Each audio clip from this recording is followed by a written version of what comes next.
Hello. हाँ जी, हाँ जी। जी नहीं, बहुरानी सो रही है। अच्छा जी, ठीक है। हाँ अच्छा जी।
बेटा, कब तक शोक मनाता रहेगा? जो होना था वो हो गया। होने को कौन टाल सकता है? ये सब क्या हो गया मां? हमारी खुशियों को किसकी नजर लग गई?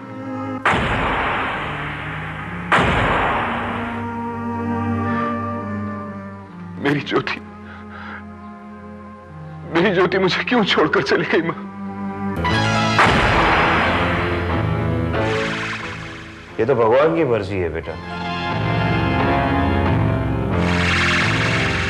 उसके सामने किसी का क्या चला है? यूं समझ लो कि बेचारी ज्योति का साथ तुम्हारी किस्मत ने इतना ही लिया। लेकिन एक बात समझ में नहीं आई, हवेली में सांप आया कहां से? सांप नहीं बेटा, वो तो ज्योति की मौत थी। और मौत तो बंद दरवाजे से भी आती है। उसके नसीब में सांप का डसना था और वही हुआ।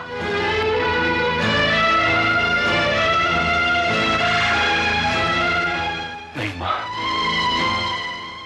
सांप ने ज्योति को नहीं बल्कि मेरी खुशियों को डसा है। और आज के बाद मेरी जिंदगी में कोई खुशी जिंदा नहीं रहेगी, कोई नहीं।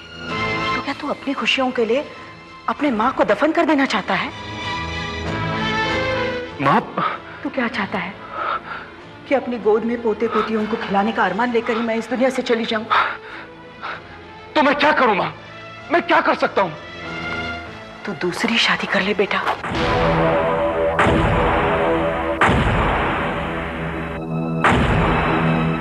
क्या? हाँ, मुझे इस वंश का वारिस चाहिए। मुझे तेरी औलाद चाहिए। लेकिन मां, तुझे मेरी कसम, इनकार मत करना।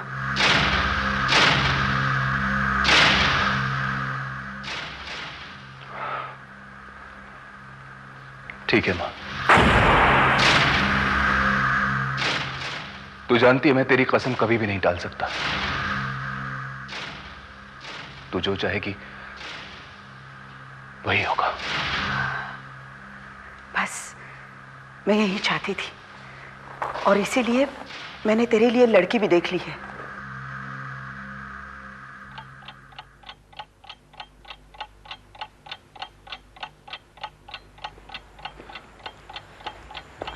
माँ, हमें आशीर्वाद दो। आज हमारी शादी की 3री सालगिरह है। मेरे आशीर्वाद देने से क्या होगा? 3 साल से आशीर्वाद दे रही हूं। दूधो नाओ पूतो फुलो, लेकिन इस ठूंठ पर एक कोपल तक नहीं फूटी।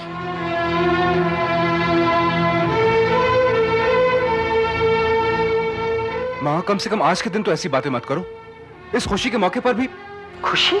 काहे की खुशी? खुशी का दिन तो वो होगा जब इसकी गोद हरी होगी, और लगता है वो दिन कभी नहीं आएगा। माँ जी, इसमें मेरा क्या कसूर है? ये तो भगवान की मर्जी है। हाँ, कसूर तो सारा मेरा ही है ना, कि मैंने तुझ जैसी नागिन की शादी मेरे बेटे के साथ कर दी। 3 साल में एक वारिस भी नहीं दे पाई तू। बेटा, मुझे तो अब कोई उम्मीद नजर नहीं आती। मेरी बात सुन ले, तलाक दे दे इसे। तलाक? हाँ, तलाक। मुझे तो यही एक रास्ता नजर आता है। बेटा, तू तो जानता है, अगर हमारे खानदान में वारिस नहीं पैदा हुआ तो तुम्हारे पिताजी की वसीयत के मुताबिक हमारी सारी जायदाद रिश्तेदारों में बंट जाएगी। माँ, सिर्फ जायदाद की खातिर तुम चाहती हो मैं इसे तलाक दे दूं? सिर्फ जायदाद की खातिर नहीं बेटा, अपना वंश चलाने के लिए भी। नहीं माँ, मैंने सिर्फ तुम्हारे कहने पर इससे शादी की थी, और अब मैं इसे किसी भी कीमत पर तलाक नहीं दूंगा। और मुझे अपनी कसम भी मत देना माँ, वरना जिंदगी में पहली बार मैं आपकी कसम तोड़ दूंगा। चलो सुनिए,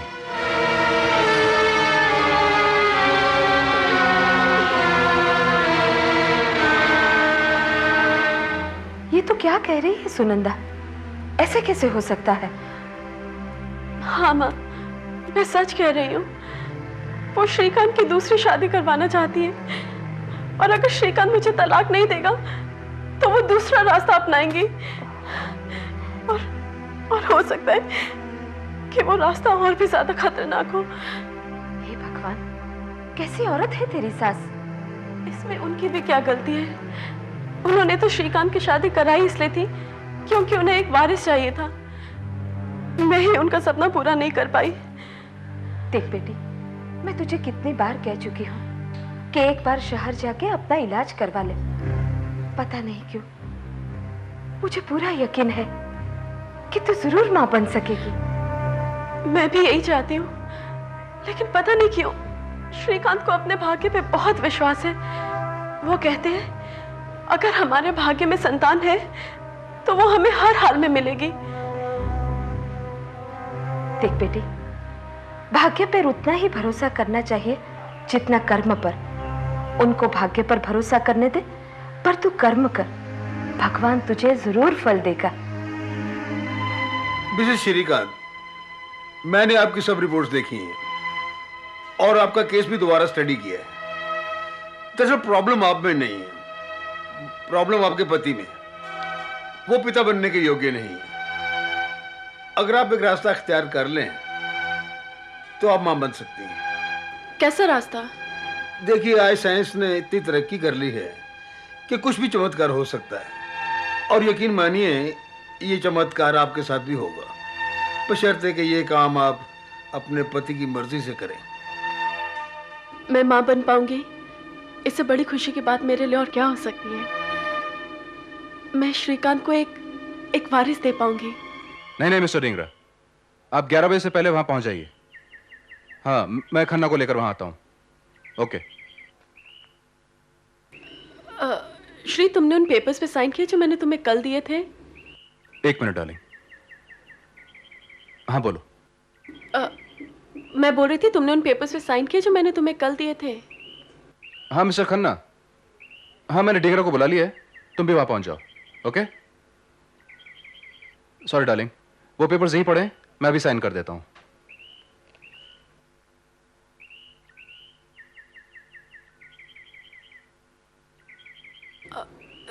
लेकिन श्री, एक बार पेपर्स पढ़ तो लेते। ये हमारी जिंदगी का अहम फैसला है। अगर तुम्हें एतराज हुआ तो? कम ऑन सुनंदा, जो तुम्हारा फैसला है वही मेरा फैसला है। नहीं, ये नामुमकिन है। श्रीकांत को जब पिछले 4 साल में कोई औलाद नहीं हुई तो अब क्या होगी?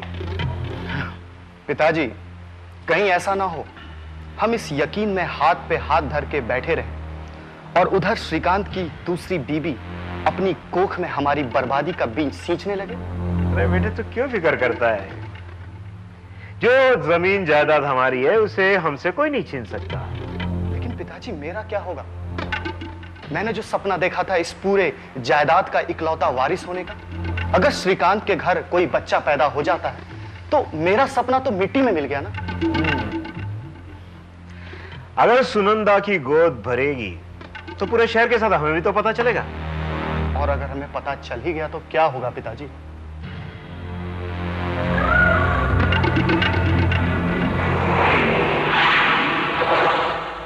होना क्या है, इतिहास अपने आप को फिर से दोहराएगा।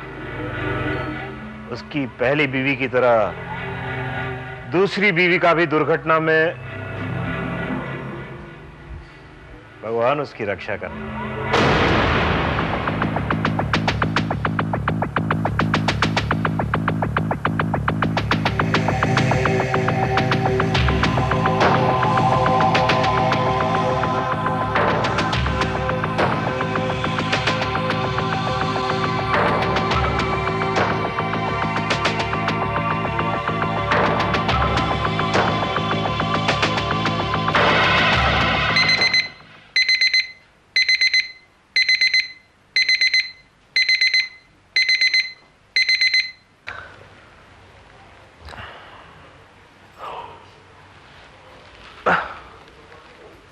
क्या हुआ इतनी सुबह सुबह?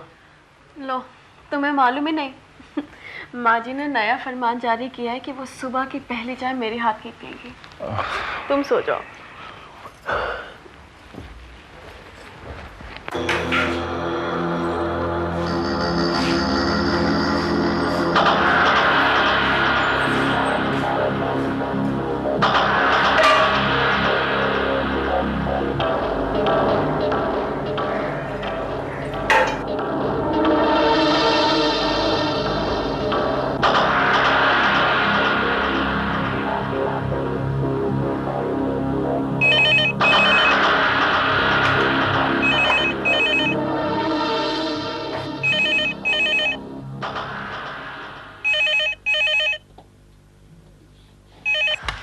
हेलो, कौन?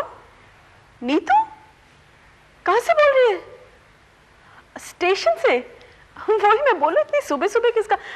एक सेकंड होल्ड कर। हाँ, मंदा, मंदा। जी मैडम। मंदा सुन, चाय का पानी रखे, सब कुछ तैयार है, बस चूल्हा जला दे। हाँ जी मैडम। हेलो, हाँ बोल, कैसे फोन किया?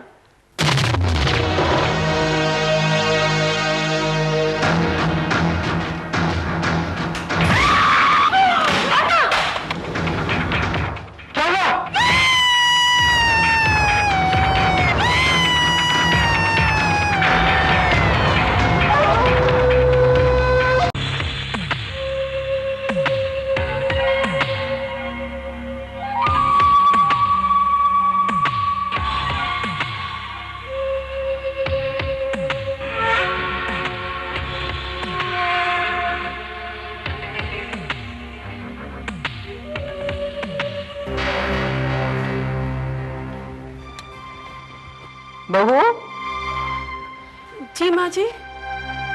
कहाँ जा रही है? माँ जी मंदिर जा रही थी। गाड़ी लेकर जा रही है? जी माँ जी। आजकल तुझे बड़ा शौक हो गया है गाड़ी चलाने का? माँ जी, आप कहें तो मैं गाड़ी छोड़ जाती हूँ। नहीं नहीं, जरूर गाड़ी लेकर जाओ, मुझे क्या। लेकिन सुन, वो पुरानी वाली गाड़ी लेकर जाना, नई को हाथ मत लगाना, समझी? जी माँ जी।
भगवान का लाख लाख शुक्र है, सक्सेना साहब की तबीयत अब ठीक है।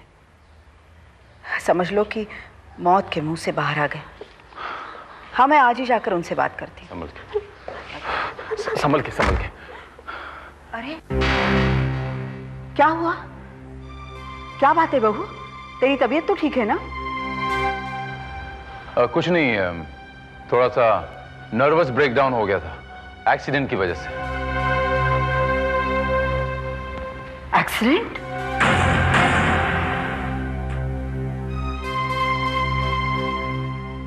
हुआ नहीं, हो जाता है। इनकी गाड़ी के ब्रेक्स फेल हो गए थे और गाड़ी आउट ऑफ कंट्रोल हो गई थी। तो अच्छा हुआ कि मैं वहां पहुंच गया, वरना गाड़ी कहीं बुरी तरह ठुक जाती। हे भगवान।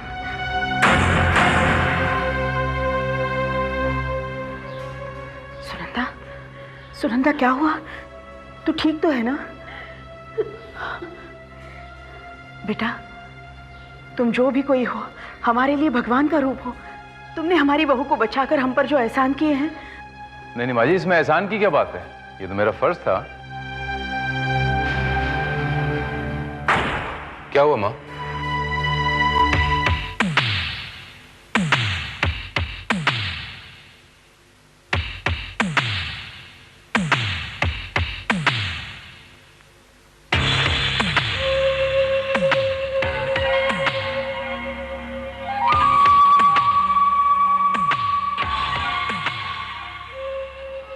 भारत, तुम?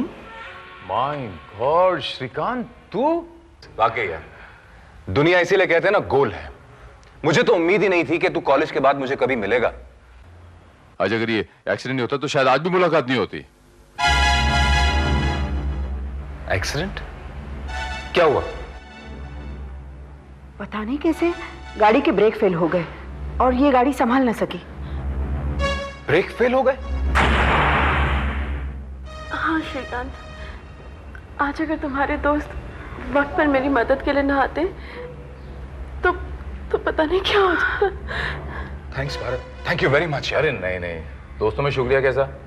एनीहाउ, एक बात नहीं समझ में नहीं आई कि ये ब्रेक्स अचानक फेल कैसे हो गए? देखा बेटे, मैंने नहीं कहा था? इतिहास अपने आप को दोहरा भी सकता है, और इतिहास ने अपने आप को दोहराया।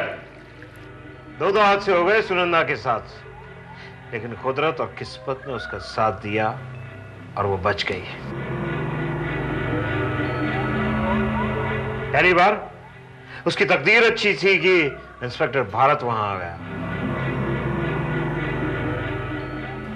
और दूसरी बार हमारी किस्मत ने हमारा साथ नहीं दिया और टेलीफोन आ गया और वो बच गए, वरना आज हम बिना हल जोते फसल काट रहे होते।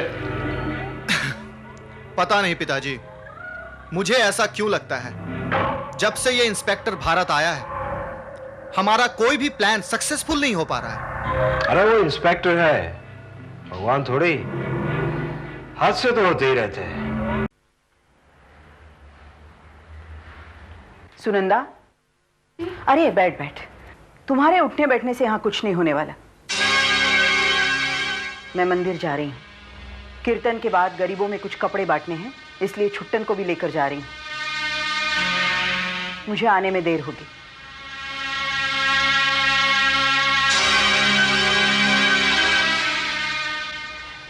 और सुन जी, घर में अकेली है, ध्यान रखना।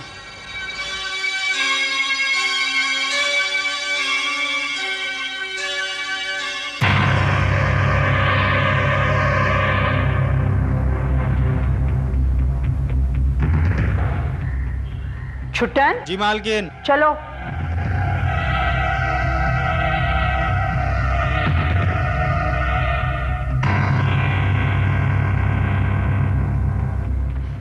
बकवास, ये कैसा एंड है?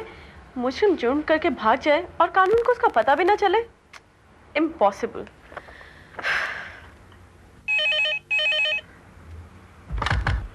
हेलो हेलो हेलो, कौन बोल रहा है? हेलो।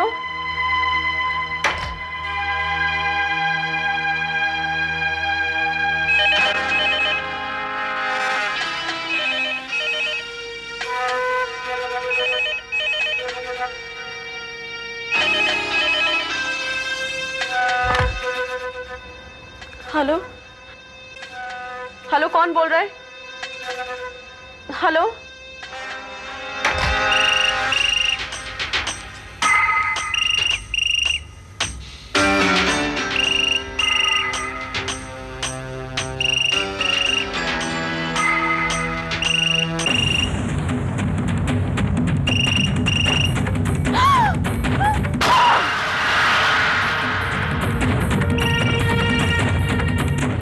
इंस्पेक्टर साहब, आखिर मार ही दिया उन लोगों ने मेरी बेटी को। क्या? तो आपको शक है आपकी बेटी की मौत एक हादसा नहीं बल्कि एक कत्ल है? नहीं, मुझे शक नहीं बल्कि पूरा यकीन है कि मेरी बेटी सुनंदा की हत्या की गई है। सुनंदा भाभी श्रीकांत की पत्नी? हाँ। और आप? जी जी, मैं सुनंदा की माँ हूँ। हाँ। लेकिन मैं तो अभी कुछ दिन पहले ही श्रीकांत तो उसकी पत्नी को मिलकर आया था। हाँ। और उसकी माँ से भी मिला था। हाँ। लेकिन आप ऐसे कैसे कह सकते हैं कि उन्होंने सुनंदा को, वो लोग सुनंदा को क्यों मारेंगे? अब इस क्यों के तो कई कारण है। एक हो तो बताऊं, मेरी बेटी की शादी को 3 साल हो चुके थे, फिर भी वो घर में सुखी नहीं थी। एक तरफ उसको अपनी सास के ताने सुनने पड़ते थे, तो दूसरी तरफ परिवार वालों की बुरी नजर उनकी प्रॉपर्टी पर थी। इंस्पेक्टर साहब, अभी अभी आपने कहा कि परिवार वालों की नजर प्रॉपर्टी पर थी, लेकिन परिवार के नाम पर तो उसकी सिर्फ माँ है ना, श्रीकांत की माँ। नहीं इंस्पेक्टर साहब, उनके चाचा रमाकांत जी भी है। ये रमाकांत क्या चीज है? करते क्या है ये? इस परिवार के पैसे पर ऐश करते हैं वो।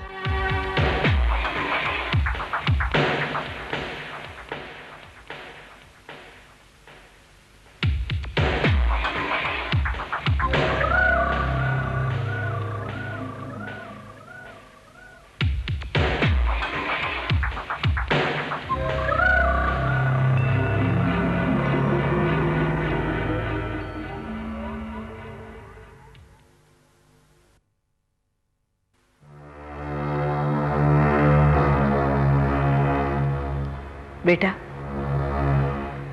ये तो विधि का विधान है, इसे कौन बदल सकता है?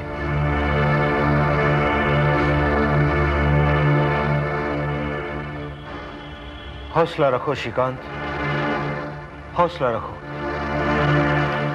समझ में नहीं आता ये कैसा अभिशाप है कि तुम्हारी दुनिया दोबारा बसने से पहले फिर उजड़ गई। जरूर इसमें भी ईश्वर की कोई मर्जी होगी। हाँ भैया, हिम्मत से काम लीजिए।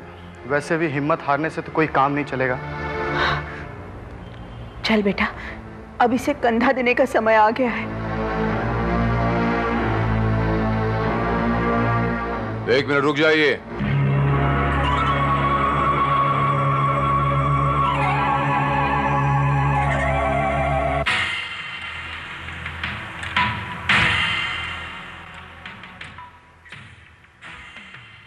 आप इसका अंतिम संस्कार नहीं कर सकते, इसका पोस्टमार्टम करना पड़ेगा।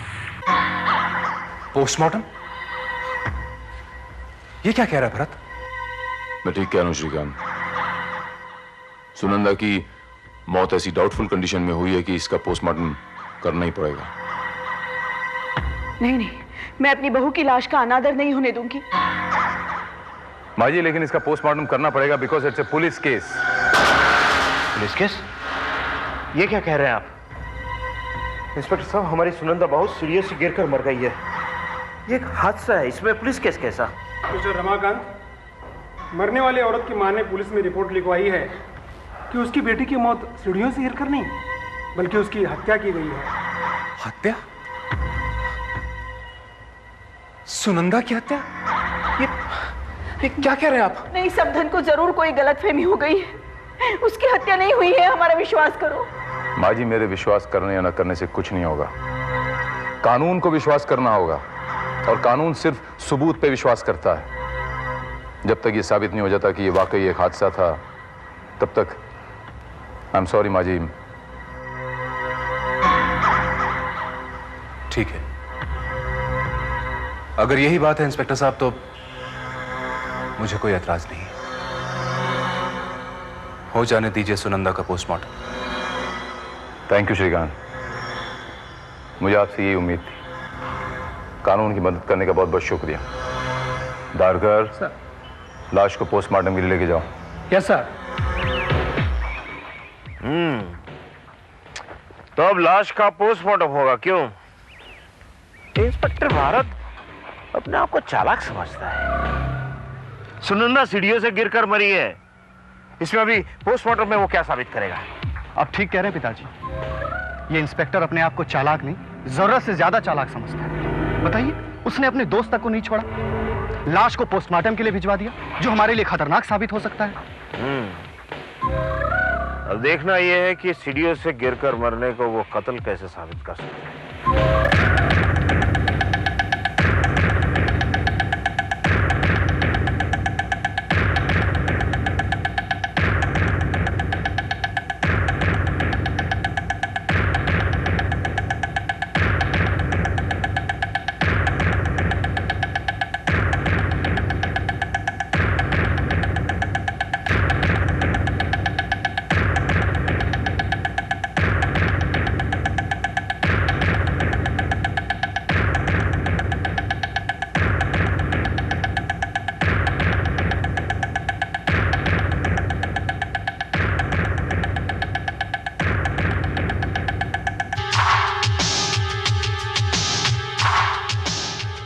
सर, मुझे इस मामले में किसी भी फाउल प्ले की गुंजाइश नहीं लगती।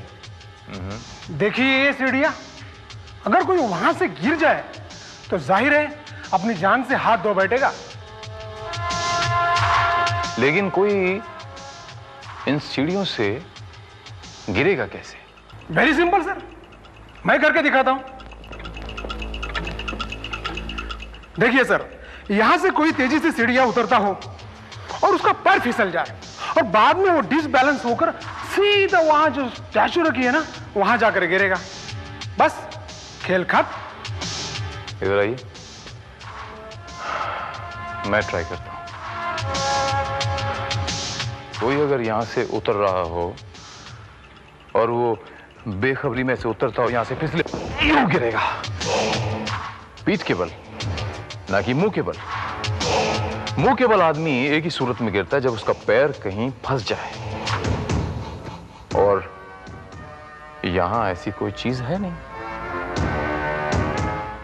एक और बात धरकर, अगर उसका पैर 5वीं सीढ़ी पे उलझे तो वो मुंह के बल गिरेगा। अगर उसका पैर आखिरी सीढ़ी से उलझे तो वो डिसबैलेंस होकर वहां गिरेगा जहां की वो लाश पाई गई।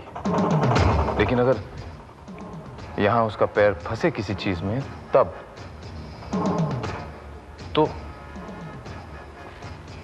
यहां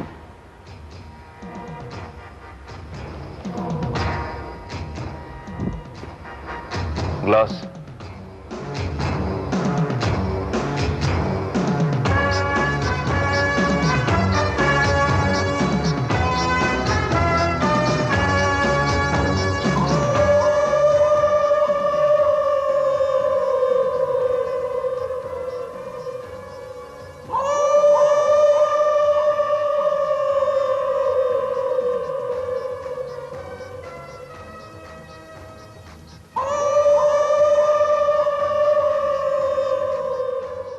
ओके। हाँ, बात समझ में आ गई धारकर कि कातिल ये बड़ी अच्छी तरह जानता था कि मिसेस श्रीकांत इन्हीं सीढ़ियों से गिरने वाली है, और कौन सी सीढ़ी से गिरने वाली है, क्योंकि कातिल ने उसे गिराया है। आपका मतलब ये है धारकर कि मिसेस श्रीकांत गिरी नहीं, उन्हें गिराया गया है, और ये कोई एक्सीडेंट नहीं है। It's a clear cut case of murder. ये क्या कह रहा है भारत? सुनंदा की हत्या हुई थी? मैं सच कह रहा हूं श्रीकांत, सुनंदा की हत्या हुई थी। नहीं नहीं, वो तो सीढ़ी से गिर गई थी। वो सीढ़ियों से गिरी नहीं थी माँ जी, बल्कि गिरा दी गई थी जानबूझकर। मगर कौन हो सकता है मेरी सुनंदा का ऐसा दुश्मन? यही तो मेरी समझ में नहीं आ रहा। पता चल जाएगा बहुत जल्द। एक बात समझ में नहीं आई कि सुनंदा की मां आप लोगों पे इतना शक क्यों करती, जैसे आप लोग ही सुनंदा की जान के दुश्मन हो। यही तो मेरे समझ में नहीं आ रहा है। शायद उनको कोई गलतफहमी हुई हो। वो तो समझने की कोशिश नहीं कर रही है, लेकिन बेटा तुम तो समझने की कोशिश करो। भला हम क्यों अपनी बहू का कत्ल करेंगे? लेकिन देखिए ना माँ जी, सुनंदा भाभी के साथ एक के बाद एक इतने हादसे होना। पहले वो किचन में गैस ब्लास्ट जिसमें उसकी जान बच गई, लेकिन वो बेचारी नौकरानी अपनी जान से हाथ धो बैठी है। उसके बाद उनकी कार का ब्रेक फेल होना जिसमें वो बाल बाल बच गई, और फिर उसके बाद सीढ़ियों से इस तरह से गिरना। माँ जी, सुनंदा की माँ का ये कहना है कि आपके और आपकी बहू सुनंदा के बीच में कुछ दरार सी थी, और वो दरार इतनी बढ़ती गई कि आप सुनंदा का और श्रीकांत का तलाक तक चाहने लग गई। क्या ये सच है? हाँ, मैं तलाक चाहती थी, लेकिन अपने खानदान के वारिस के लिए। क्या अपने खानदान के वारिस की चाह रखना जुर्म है? भारत, तुम ही बताओ, सिर्फ मां के कह देने पर मैं उसे तलाक कैसे दे सकता था, वो भी उस वक्त जब वो मां बनने वाली थी। क्या सुनंदा मां बनने वाली थी? हाँ मां, वो खुशी जिसका हमें 3 सालों से इंतजार था, वो उम्मीद सुनंदा की कोख में कोमपल बनकर पनप रही थी, लेकिन फूटने से पहले ही वो। आई एम सॉरी श्रीकांत, लेकिन तुम्हें पूरा यकीन है कि भाभी मां बनने वाली थी? हाँ भारत, डॉक्टर सुब्रमण्यम ने खुद फोन करके मुझे ये बात बताई थी। मिस्टर श्रीकांत ने ठीक कहा है। मिसेस सुनंदा के एक्सीडेंट से एक दिन पहले मैंने श्रीकांत को यह खबर फोन पे दी थी कि मिसेस सुनंदा मां बनने वाली। लेकिन मेरी ये बात समझ में नहीं आई कि ये चमत्कार अचानक 4 सालों बाद कैसे हो गया? ये चमत्कार मेडिकल साइंस का है। मिसेस सुनंदा ने स्पेशल ट्रीटमेंट करवाया था जो कामयाब हो गया। खैर, ये बताइए डॉक्टर साहब कि ये न्यूज सुनने के बाद श्रीकांत का रिएक्शन क्या था? मेरा मतलब है ही वॉज कंप्लीटली स्टन। देखिए, जाहिर है कि किसी भी आदमी को इतने साल शादी करने के बाद अगर ये खुशखबरी मिले तो उसकी ये हालत तो होगी। इसके मायने तो ये हुए कि मिसेस श्रीकांत का मर्डर सिर्फ इसलिए नहीं हुआ था कि वो मां नहीं बन सकती। आर यू श्योर वो प्रेग्नेंट थी? देखिए ऑफिसर, अगर आपको कुछ शक है तो पोस्टमार्टम की रिपोर्ट से आपको मालूम पड़ जाएगा कि whether she was pregnant or not। Sir, ये रही पोस्टमार्टम रिपोर्ट। इसमें एक बात साफ साफ लिखी है कि मरने वाली प्रेग्नेंट थी। यानी श्रीकांत ठीक कह रहा था। लेकिन एक सच्चाई और भी है धारकर कि मिसेस श्रीकांत की मौत महज एक हादसा नहीं था, बल्कि हत्या थी, एक वेल प्लान्ड मर्डर। लेकिन ये मर्डर किया किसने? खैर, वो तो पकड़ा ही जाएगा, लेकिन श्रीकांत के साथ होने वाली ये दूसरी ट्रेजेडी है सर। क्या मतलब है तुम्हारा? आपको पता नहीं सर, श्रीकांत की पहली पत्नी जब मां बनने वाली थी तब उसे सांप ने काट लिया। What? हाँ सर, लगता है भगवान चाहता ही नहीं इस घर में इस वंश का कोई वारिस पैदा हो। नहीं धारकर, कोई एक इंसान ये नहीं चाहता कि इस घर के वंश का कोई वारिस पैदा हो। आपका इशारा रमाकांत की तरफ है। अरे मिस्टर भारत, आइए आइए आइए आइए, बैठिए बैठिए बैठिए बैठिए। आप हमारे घर पे, बड़ी खुशी हुई। ये तो चीटी के घर भगवान बता रहे हैं। कहिए, क्या सेवा कर सकता हूँ मैं आपकी?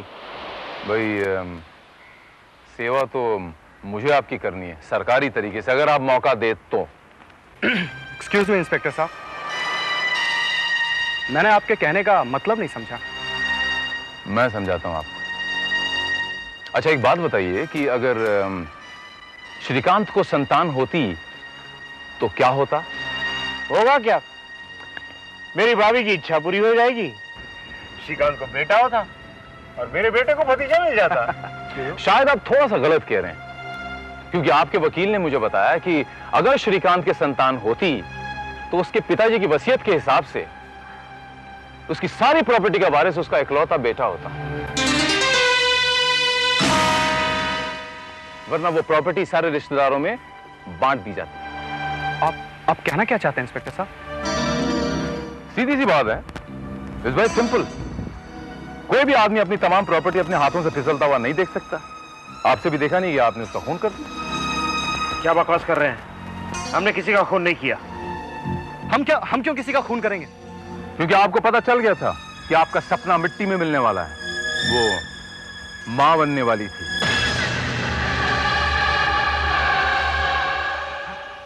लेकिन हमें इस बारे में कुछ नहीं पता था। वो मां बनने वाली थी, ये बात का तो हमें पता ही नहीं था। और वैसे भी ये तो नामुमकिन सी बात है, ये कैसे हो सकता है? देखा पिताजी, देखा मैंने आपको क्या कहा था। हम इस गलतफहमी में बैठे रहेंगे कि श्रीकांत को बच्चा नहीं होगा, और उधर डॉक्टर भटनागर की दवाई अपना चमत्कार दिखा गई। ये डॉक्टर भटनागर वाकई में जादूगर निकला। उसने नामुमकिन को मुमकिन कर दिखाया।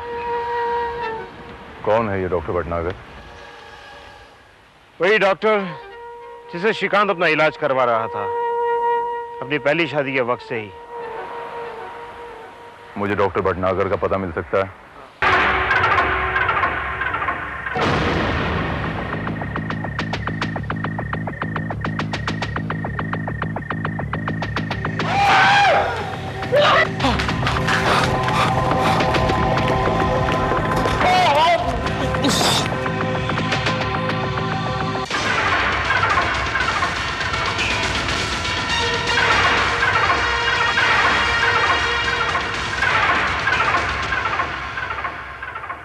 रमाकांत,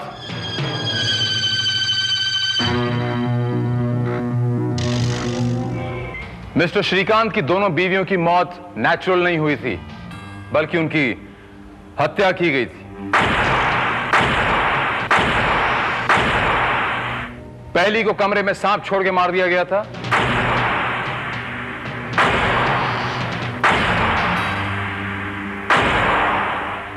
और दूसरी को यहां इस तरह तार बांधकर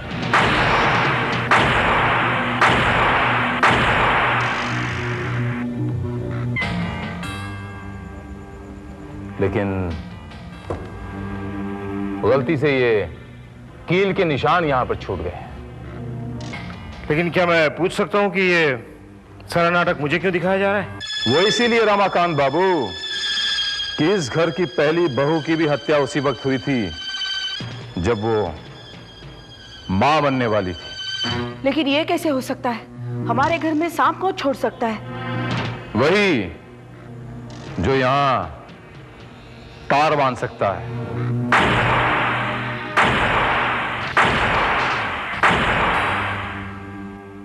आप ही के घर का कोई आदमी। आप कहना क्या चाहते हैं इंस्पेक्टर साहब? साफ साफ बताइए, पहेलियां मत बुझाइए। मैं पहेलियां नहीं बुझा रहा, मैं बिल्कुल साफ साफ कह रहा हूं। दो गर्भवती बहुओं की हत्या इस बात का साफ साफ इशारा करती है कि इस घर में कोई ये नहीं चाहता कि कोई वारिस आए। मैं ठीक कह रहा हूं ना माँ जी? हाँ, कोई तो है जो हमारे घर का वंश बढ़ता हुआ नहीं देख सकता, इसीलिए तो ये हत्याएं हो रही है। तुम्हारा क्या ख्याल है श्रीकांत? मैं क्या कहूं भारत, तू जो सोचेगा ठीक ही सोचेगा। मैं तो ये सोचता हूं श्रीकांत की हत्यारा वो शख्स है जो ये जानता है कि ये वंश आगे बढ़ ही नहीं सकता। क्या मतलब?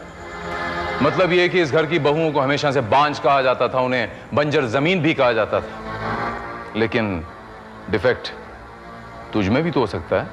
भारत,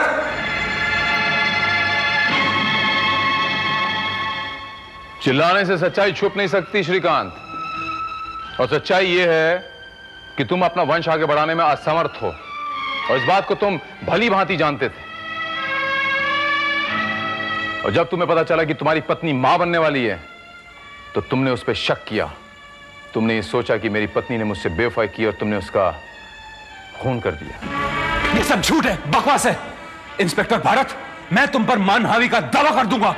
जरूर कीजिए, और मेरे साथ साथ डॉक्टर भटनागर पर भी कीजिए। डॉक्टर भटनागर? कौन डॉक्टर भटनागर? वही डॉक्टर भटनागर जिनके पास आप 4 साल पहले अपना चेकअप कराने गए थे, और जिन्होंने कहा था कि आप कभी पिता नहीं बन सकते। तुम चाहो तो मैं वो डॉक्यूमेंट्स भी तुम्हें दिखा सकता, और अगर चाहो तो मैं डॉक्टर भटनागर को यहां हाजिर भी कर सकता। बस भारत, बस, प्लीज मुझे और सलील मत करो।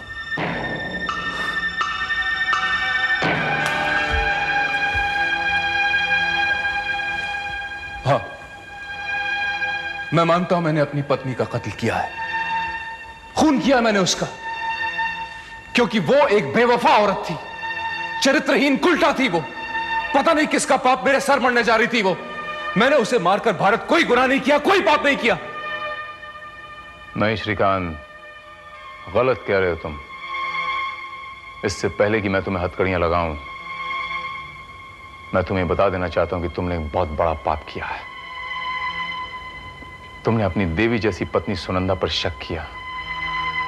वो पत्नी जिसने तुम्हारी कमजोरियां जानते हुए भी तुम्हें कभी नीचा दिखाने की कोशिश नहीं की, बल्कि तुम्हारे ताने सहे, जिसने समाज में तुम्हारा मान रखने के लिए मेडिकल साइंस का सहारा लिया।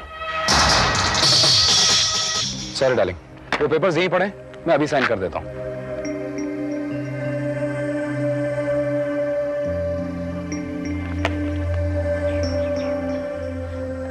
लेकिन श्री, एक बार पेपर्स पढ़ तो लेते। ये हमारी जिंदगी का अहम फैसला है। अगर तुम्हें एतराज हुआ तो? जो तुम्हारा फैसला है वही मेरा फैसला है। और टेस्ट ट्यूब बेबी के द्वारा तुम्हारे वंश को आगे बढ़ाने के लिए एक वारिस देने की कोशिश की, लेकिन अफसोस श्रीकांत, तुम उसकी भावना समझने में भी असमर्थ रहे।